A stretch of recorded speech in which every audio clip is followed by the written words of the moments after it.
I am currently working as a visual artist on a game called Astrus, and I made most of the art in Aseprite already.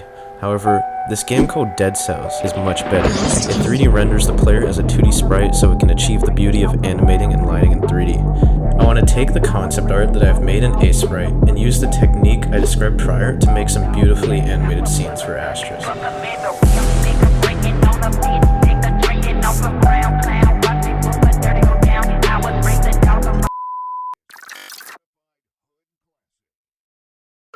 Around a week ago I made a proof of concept in 3D. Though it only included 2 of the 10 plus blocks in the game, it looked decent enough, which was enough to keep me going.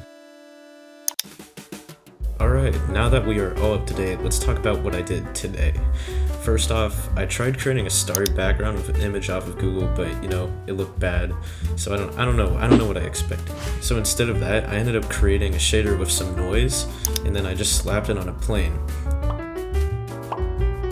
And then since we're in a 2D view still, I made the camera orthogonal instead of perspective, and therefore you can't see the sides of the block when they move left and right.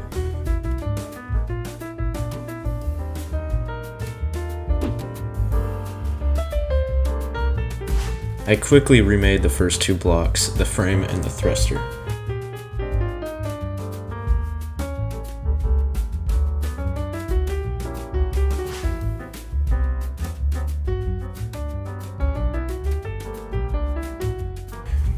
The battery block was a bit more complicated as I had to use curves to make the snazzy red wire, but after using my programming knowledge to Google the solution, I'm sorry, I love programming, I was able to put together a simple test with multiple blocks attached to each other.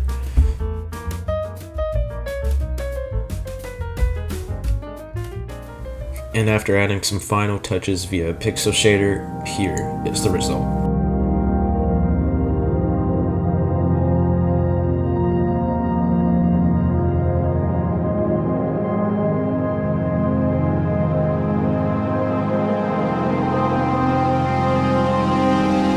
I have to say, I'm really surprised with this result. I'm sure some great artists can make this with pixel art, but honestly, couldn't be me. I think it is safe to say that I will be making the rest of these blocks soon, so stay tuned for the next art log.